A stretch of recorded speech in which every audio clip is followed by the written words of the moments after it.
In a world hungry for change, nonprofit impact matters more than ever. Yet you're asked to constantly do more with less. What if you could do more with more? That's the promise of Bloomerang, the giving platform built for purpose. Fundraising, CRM, and volunteer insights are integrated to reveal opportunity and generosity. So you can make more connections with more funds raised for even more impact. Now that's more like it. Learn how you can do more with more at bloomerang.com. That's BLOOMERANG.com. Now on to the episode. Hello, and welcome to Nonprofit Nation. I'm your host, Julia Campbell, and I'm going to sit down with nonprofit industry experts, fundraisers, marketers, and everyone in between to get real and discuss what it takes to build that movement that you've been dreaming of. I created the Nonprofit Nation podcast to share practical wisdom and strategies to help you confidently find your voice, definitively grow your audience, and effectively build your movement. If you're a nonprofit newbie or an experienced professional who's looking to get more visibility, reach more people, and create even more impact, then you're in the right place. Let's get started.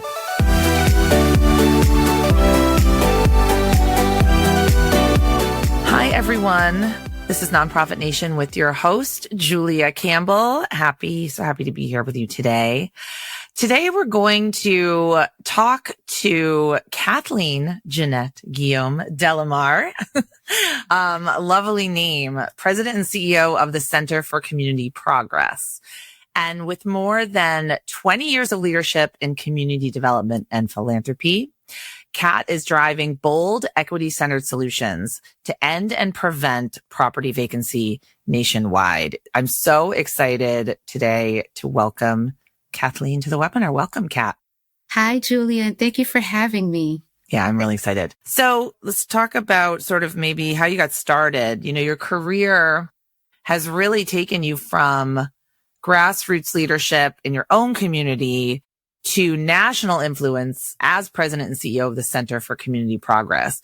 Sort of, can you take us on this journey and share some experiences that shaped you most along the way? Absolutely. So I will try my best in the interest of time to just focus on my actual present, because whenever I try to tell the story of how I got here, I always reference my mother. I grew up in a single parent household with my mother, my older brother, and my mother's insignificant other.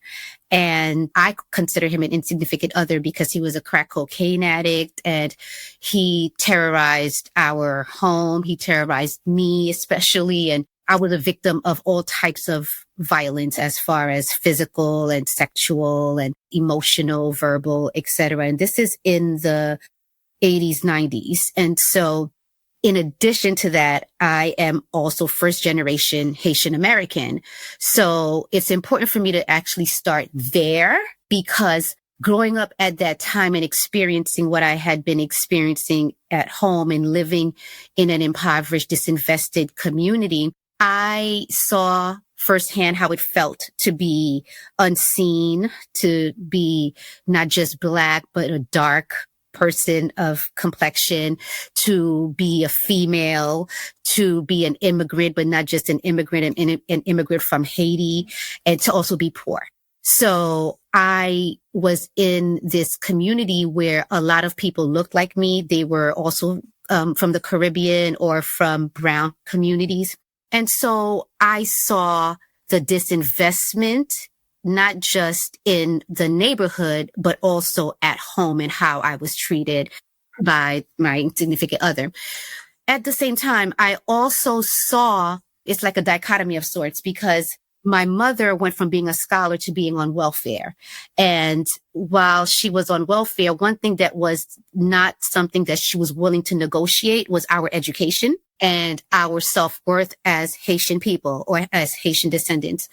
And so my grassroots really started from what my mother saw from her grandmother and mother before her, where she was like, you're always going to have to speak up and speak out. So I literally would speak out, would go and protest with my mother, see my mother protest. And then I too would follow suit. And this is in Brooklyn, New York. And later on, when I decided to go to college, I wanted to make sure that I brought the experiences that I saw where people were disenfranchised and needed support. And I brought in my own personal experience, my lived experience with it.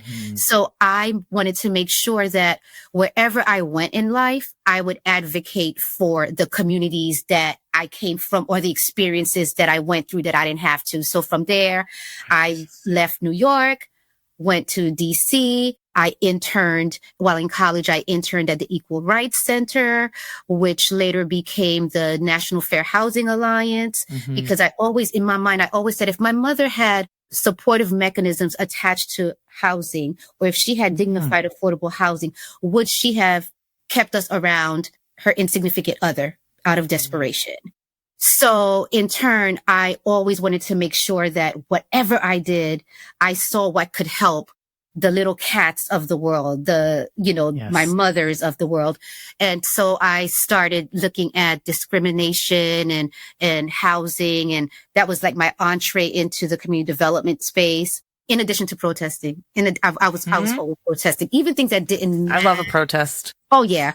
The running joke was even though we grew up poor, it was like, we need to make sure we have bail money set aside for Kat because she's going to get arrested. I mean, I'm not Muslim, but I would protest for Muslim rights. I'm not part of the LGBTQIA community, but I would go protest because I just, morally wanted to make sure that people always felt seen. And so fast forward, I later went into the full affordable housing space where I worked for a wonderful nonprofit in Washington, D.C. called Jubilee Housing. I was a longtime director there, focusing on affordable housing with wrapped around services attached to it.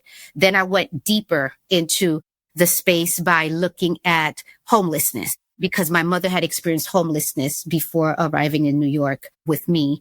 And I wanted to see, how did people get here? Like, what are these systems that keep making these things happen? And then from there, I then wanted to go deeper into looking at what are the tools that can alleviate a lot of the things that are plaguing communities. Because when I grew up in Brooklyn, in New York, there were vacant lots, surrounding my community.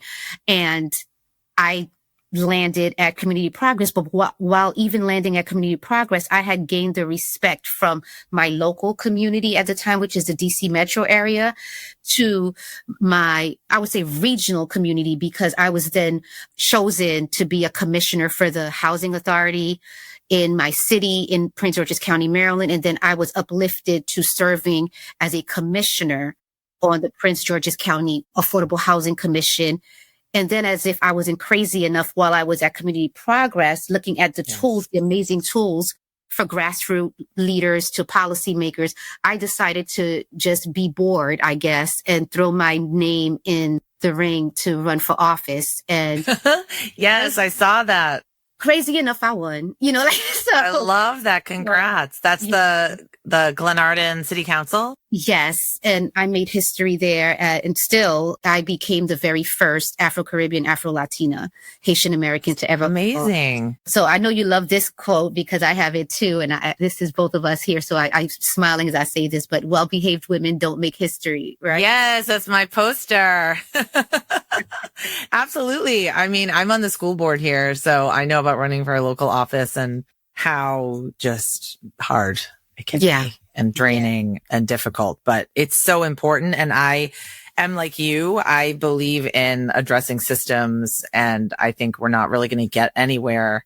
There's so much need for, first responders and for emergency aid, but addressing systems of oppression, I think, is incredibly important to do. That brings me to the Center for Community Progress. So I had never heard of the Center for Community Progress until I was approached, but the only national nonprofit dedicated to working with policymakers, local leaders, and community members to take a comprehensive approach to addressing vacant properties. one that uncovers and disrupts unjust systems and creates opportunities for people to thrive.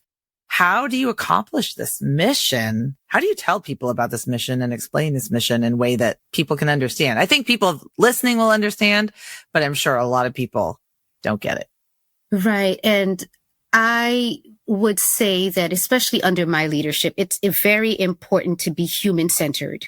So I make sure when I reach out to people, because sometimes, especially with the field or the subsection of the field that we're in, people probably think, well, this is not my issue. It's not my problem, because it sounds very nuanced. But by bringing a human-centered approach to it, you start seeing more people paying attention. So for me, for example, if, and I'm putting my fund development, national partnerships, AKA relationship broker hat on, right? I would always try to paint the picture before I speak about the issue. That's always my entree. So I would say who, regardless of where you are in life, who would like to live in a neighborhood that is completely disinvested? Who would like to live? Imagine a neighborhood where right next door to you is 3 or 4 vacant lots where the drug dealers and drug addicts are hanging out, or where there's nothing but trash, or there's nothing but violence. Who, with a show of hands, who would like that? And who thinks that people are deserving of that, regardless of where they are in life, whether it's you or anybody else? So now you're bringing them in from an emotional perspective. Right. And so when I speak about the issue, I always make sure that I say what it is, like the way you eloquently stated who we are. But then I go deeper into saying, so what that means is I work to tackle unjust policies and systems that exist or existed way before all of us were here, to make sure that neighborhoods and communities around this country are not plagued by, and that's when I start painting the picture, by systemic disinvestment, systemic vacancy, poverty. And so I do that by working with, and that's when I go into the different folks. And then I say, why is that? Because on every single level, the human voice matters, and the human voice is what truly influences the path that we are to take to undo this injustice. So that's where I kind of go to make it seem more relatable as opposed to technical. Oh, I love that. And because I think that many nonprofits really struggle telling complex stories in a way that inspires, funders and donors. So you're framing the issue of vacant properties, like something that maybe people are thinking, oh, this doesn't affect me, or this is like, I don't even know what this means. So what kind of stories do you tell, and how do you do your storytelling at this organization? That's something that I always love to talk about, is storytelling. I will say, Julia, that for me, one of the greatest things that I have been able to do is twofold. One is I work with amazing people who come from different walks of life, but who are equally committed to the mission, and they have their own stories as to why. So that's one aspect, because I recently came back from Montana with a colleague of mine. We were chosen for a leadership conference and a leadership program, and to hear her story and her connection is vastly different from my story and my connection, but it was still very much relatable to different folks. And that's important, because you always want to make sure who your audience is and to see who should best be the person to speak to said audience versus it always being Kat, for example. So that's one. Number two, which is very personal, is my lived experience alone is what I use. I'm very unapologetic about my story.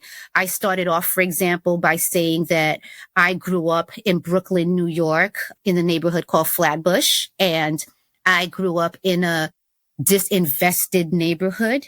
But what I didn't share was, when my mother's insignificant other wasn't terrorizing our home, he was outside hanging out in the vacant lots with the neighborhood drug addicts and drug dealers. And so here it is. I'm being terrorized at home. I'm being terrorized outside when I have to go to school or just go around the corner to get anything from the store. And that's what I just saw. I just saw no escape, and no child should be witness to that. No adult should be a witness to that. No community should be a witness to that. So when I spoke earlier about how I felt, what I experienced as a person who was poor or was Black, because I saw that we were over policed, but not treated with dignity. It's not like they chased the drug dealers or addicts away, but the neighborhood, meaning my neighbors, they stood up.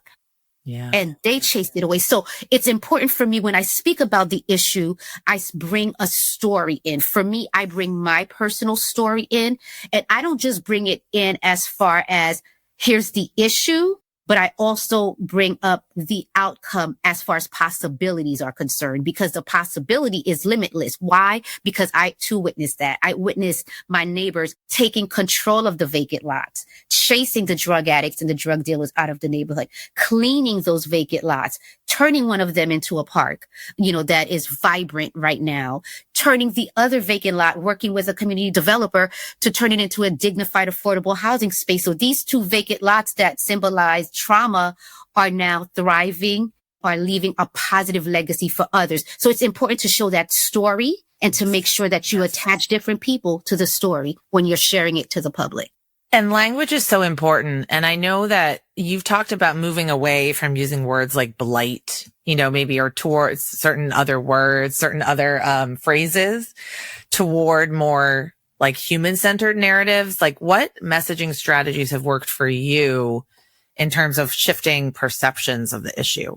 Thank you, Julia, again for this question, because if the listeners were able to see me, they could see that I just like, when I hear the word blight. I usually always try to not just say why. I don't just say I don't like that word. I also give an explanation as to why. Yes. And what it's rooted in. It's rooted in racist ideology. It's, if we look at the word blight, it's, a disease from plants. And, when we started using it for communities, it started being attached to urban renewal, which was the removal of Black and brown people, bodies, to actually change into something else for wealth or for just displacement. And so also attached to that is there's a connotation that the Blacker and browner a neighborhood received, it infected the community, like that plant. So we try not to use that word. So now it's so now they say, it's because it's Black and brown that there's blight. It's, like they brought the blight, as opposed to the systems that are in place that actually create Black and brown people to be impoverished are what's causing blight, so so that's why I don't use that word. But I tend to use systemic vacancy.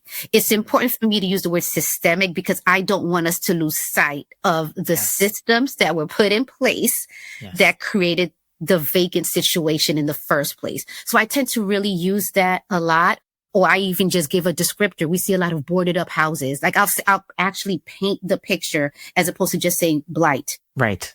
It's not descriptive. Mm-hmm. It's not descriptive at all. So community progress works with so many different groups like funders and policymakers and local practitioners. For the fundraisers, for the nonprofit leaders listening, what lessons can they take from your experiences about sort of building and sustaining cross-sector partnerships? Sure. Now it's getting fun here. My mantra has been for decades, relationships that lead to results. It's about relationships that lead to results. That's a catism. Okay. So we have to make sure that when we are doing the work that we do, we are not siloed. We have to make sure that we see all the pieces of the puzzle and how they can come together. So what I would always do is I look at the role that philanthropy plays from a public and private sector. I look at the role that people play, and I look at the role that policy plays. Now, when you're trying to enact change it would be disingenuous to believe that only one sector can change the system. So what we need to do is make sure that all parties are brought to the table in a way where they all see where they need each other versus they just can do it alone. And once they get that aha moment, like, wait a minute, the grassroots / community leader, they can see that they can protest all day long like I would. And I'm raising and I'm spotlighting the attention, the awareness, but the nonprofit leader is the one that could also get the funding. The funding from who? Philanthropy, in order to support the grassroots leaders. And guess what? While they're protesting, they also need the policymakers. The policymakers need to actually enact change by listening to the people and the practitioners and everything in between. And so for me, it's very important for myself and others in the space to make sure that they know their audience. So the way I go to speak to community leaders, I show them exactly what I just said right now to you, right? Now, when I go to corporations or philanthropy, I know for them, they're interested in their brand. They're interested on the return on their investment. So if I'm speaking about systemic vacancy, I'm not, and let's just say it's to a bank X, Y, and Z. I know that here's this community in Mississippi that is a bank desert. And it's a bank desert because systemic vacancy is right there. Mm-hmm. Right? I am going to, number one, work with the community leaders, work with legislators to try to bring what's needed in regards to what the community wants, which is they want investment, they want banks. And I'm going to go to the bank, aka corporation philanthropy, to say there's a need for you in this community. Right. Versus my going to, same argument, going to New York, for example, in Brooklyn, where there's no need for a bank. So my argument would have to be different. Am I really going to go to a bank and try to get the same thing that I'm trying to do in Mississippi? So again, it's knowing your community and what you're pitching, but also making sure that you create relationships with each of these different sectors and show them that they cannot be in a silo by themselves. They have to actually be in partnership with each other, because if you really want a result to take place, you have to have that relationship that would lead to the result. Yes. No, I totally believe that as well. I think it's the organizations that are creating these collaborations and partnerships and working with others and not operating in silos that are really going to succeed. So how do you convince, or how do you approach potential funders or partners who don't immediately recognize the connection between like systemic vacancy and housing? They don't see it as sort of part of their mission. They don't see it as something that is tied to other things that they might be funding. This is the real story here, where I'm realistic. There's a difference between idealistic and realistic. I'm realistic, and I know that those who don't see the connection, it's going to take a little bit more time than those who already see the connection. And I stress this again, it kind of goes back to what I said. I make sure that time is spent after you identify said funder or potential funder, because you have to go through the identification stage of trying to see, okay, there's this group, and now let me go deep. Let me start doing my research to see if they can really support our work, not just because they have the money, but because I see a connection there, even if they don't see it. So after I've done my research and my due diligence, this is where I actually start cultivating. And this is where I actually start making the relationship. Again, I don't go straight from here, let me go ahead and apply and hope that you are going to support my organization. No, I actually try to broker a relationship. I legally, emphasis on legally, stalk organizations and individuals. I see who's on their board. I see who they are. I find out where they're going to be. Especially, it was easier pre-COVID because I could go, a lot of things were done outside. Networking and yeah. Right. Whereas now I'm just going into virtual rooms and following up. I loved your presentation. I purposely call out, like, I especially liked the way you framed X, Y, and Z, because my organization works in this space right here and there is a connection to X, Y, and Z. And I would love to just have some time to speak with you. Now, what ends up happening is they end up seeing me as an individual reaching out to them as an individual. I'm not soliciting them as yet. I'm just trying to cultivate that relationship. After, we get that time in, that's when we start having conversations. And I go in not trying to make the case off of what I know. I go in trying to make the case off of what I believe they will try to tell me is not mission aligned. Okay. Like coming in with the obstacles already addressed. Exactly. Coming in with, people tend to come in on the defense. Mm-hmm. I come in on the offense.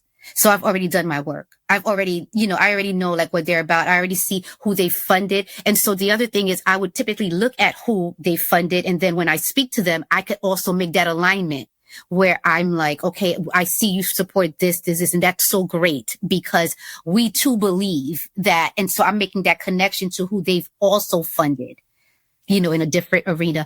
And what I have seen, and this happened in 2020, where there was a real big funder who didn't see the connection between what we did and what they were focusing on in public health. I was able to show them by showing how, some people want to see statistics and the human element. And so I said, let's look at the statistics. If you want to talk about data, I can give you the numerical data and I could give you the real life human data. And this is, you see asbestos, you see, due to poor coding and things like that. And so this funder eventually started It's a public health issue. Absolutely. Exactly. They started to see the connection. And from seeing the connection, they supported us multi-year gift, I believe it was 3 years to $750. And then after that, the next year, when the cycle was over, they gave us a 2-year, $1.5 million. Then they gave us another grant for $250. Then they gave us another grant for $1.5 million. And this is off of no connection at first, but brokering that relationship. Yep. Wow. That's amazing. That's so inspiring. I think that's really helpful because all of these issues are so intertwined. I just don't see any issue that a nonprofit's working on as completely 100% separate from anything else. So you talk about mentorship. Mentorship is central to your work, which I think is wonderful. So for nonprofit professionals just starting out or those hoping to grow into a leadership role like you have, what guidance do you have for them? The guidance that I would have for the guidance that I had for them, I would say pre-January 2025, which was much more different than right now. Yep. This moment. Yeah. What guidance do you have for us in this moment? I should say this lovely moment we're in. It is not criminal to look at the community around you and to want to raise awareness and dollars to be part of the change. It is not criminal to take sacrificial salaries because the end result will always be you trying to be on the good side of history, the right side of history. It is also one of the most trying careers to be in when you're in the community development, economic development, nonprofit space, because people just automatically look at the very first part of the word, which is nonprofit. And you automatically attach yourself to, oh my goodness, there's no money in it. But in the nonprofit space, the rewards are much greater. And so for me, regardless of the places where I've mentored, whether it's at Community Progress or when I was an elected official or even the other places before, it's important for me to make sure that whatever the issue, whatever the mission is, that you actually breathe that issue yourself. You go and you see it and you hear. If you're not one of those folks with the lived experience, you actually go and engage with the people who are actually being impacted, because you, believe it or not, because you're on the ground, you are going to be able to lift their voices in spaces that they're unable to be at. So when I'm mentoring, I'm showcasing that to my mentees, that they have the power. They have a special gift and a special power to actually go into spaces and into rooms where they can actually represent and open doors for people who are being impacted by systemic unjust. Absolutely. What gives you hope right now? I am a compassionate revolutionary. I am undeniably a thorn to society's side. So what gives me hope is when people are choosing to fight the good fight, when people are choosing to spotlight real issues that are not sensationalized news. What gives me hope is my being able to see so many people attend conferences because they know what the conference is about in regards to what nonprofits have to do to raise funding for their work, and to see that people are still attending because they are still committed to the fight. That means I'm not alone, because working in a nonprofit space, it can be a very lonely place, because you know that you have to find funding. You know that you, especially right now, you are being attacked on the federal level unlike any other. What gives me hope is the fact that I am surrounded by people who day in and day out, when I am not even looking for it, are dreamers like I was, who dreamed of living in a community where they were seen, where their voice mattered, where change actually is going to come. And being able to go around the country, every place that I go, there's a tour that's being done to a disinvested community that was underestimated.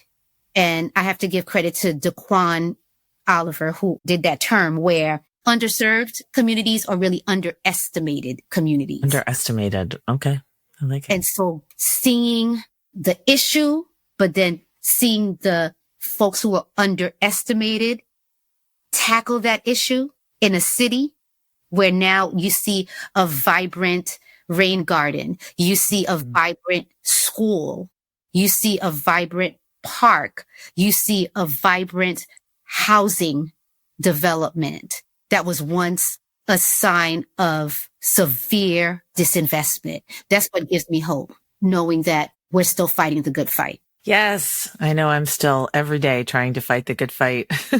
So, Kat, where can people learn more about your organization, the work you do, and connect with you online?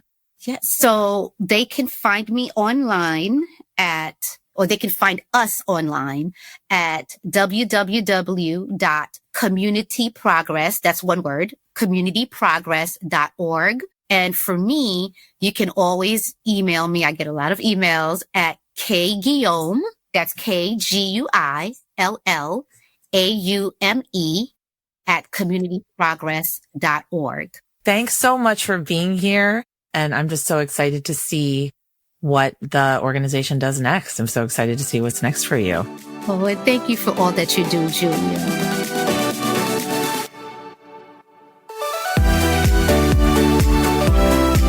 Well, hey there. I wanted to say thank you for tuning into my show and for listening all the way to the end. If you really enjoyed today's conversation, make sure to subscribe to the show in your favorite podcast app, and you'll get new episodes downloaded as soon as they come out. I would love if you left me a rating or a review, because this tells other people that my podcast is worth listening to. And then me and my guests can reach even more earbuds and create even more impact. So that's pretty much it. I'll be back soon with a brand new episode. But until then, you can find me on Instagram at JuliaCampbell77. Keep changing the world, you nonprofit unicorn.